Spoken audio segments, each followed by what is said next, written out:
I see transcendental leadership as sort of a combination of transformational and transactional leadership. Okay. And so a transcendental leader would incorporate an ethical decision-making framework in making decisions. In other words, it's not just about making the most money, it's about benefiting the most people, benefiting the employees, acting justly, acting with mercy,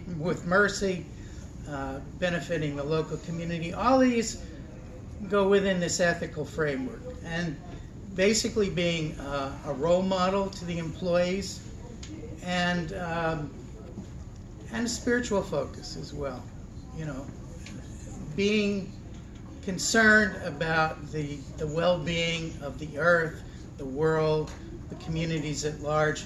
These are things we don't usually think about in terms of business leadership, but these are things that I think we need to think about more in a kind of threatening environment we are entering more into in this century.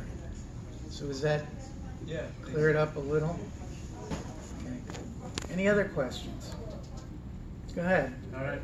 You mentioned Rent Cycle, I believe, is an example of regenerative technology. Rentricity. It's called rentricity, and basically they recover energy from water flowing through water pipes and sewer pipes, wastewater pipes, and they're able to turn it into clean electricity. Okay. Are they also a model of evolutionary social entrepreneurship, or can you give us some examples of ones that are?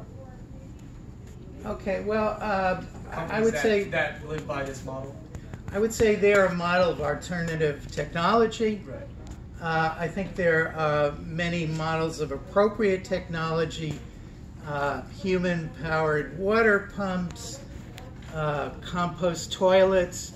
I mean, these are things that use a kind of lower type of technology that are more appropriate to the resources that are available in their communities.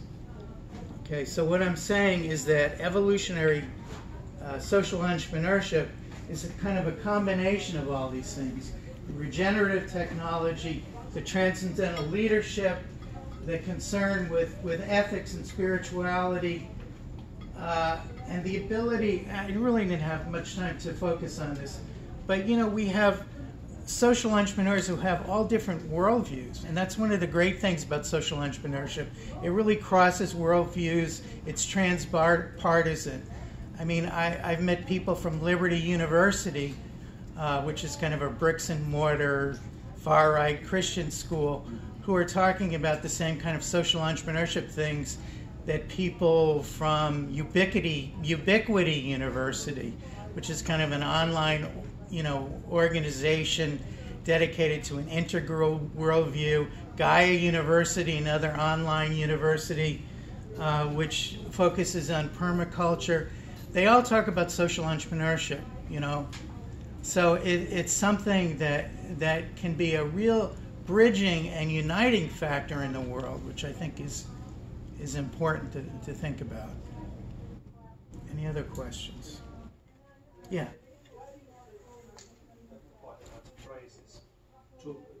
Could you speak up a little? Yes, there's something about the ethics and social enterprise. Right. And my question is something about the importance of sustainability as being part of the ethical background. Right. Because I see a lot of social enterprises that start with an intention of doing good, but if they don't survive, they end up doing more harm than good. Right. So I just wondered if you've got a comment on that. Well, I have a longer paper. If you give me your business cards, I'd be happy to send it to you. And I talk a little about that very factor. I talk about ethical decision-making in an organization that I worked in as business development manager. And the specific issue was we had a commercial laundry, and we found out that the consumers who we had hoped would work there really didn't have the skills to do that, so we had to replace them with higher functioning people. So it was a question of balancing fulfilling the mission of the organization by employing our primary consumer base and ensuring the financial sustainability of the organization by going to higher functioning workers, and how that whole issue developed. And ultimately, you know, basically we had to find other jobs for the original workers. But, you know, and that was done to ensure the sustainability of the organization. Does that answer your question at all? Yeah, I think so. I mean, I'm trying to get my head around a lot of these things, because I actually think at the end of the day, most social enterprises just need to be run as enterprises, and what they do with the profits at the end is probably what differentiates them. Well, I think what I'm saying is that you need a very special kind of leader who can balance these things. So maybe at one moment in time, it's the kind of leadership that seems to be primarily focused on the bottom line. Another moment in time, it's the kind of leadership that's really focused on advancing the social mission. It's kind of like quantum leadership. One time it looks like something else, and then another thing something different, a wave or a particle.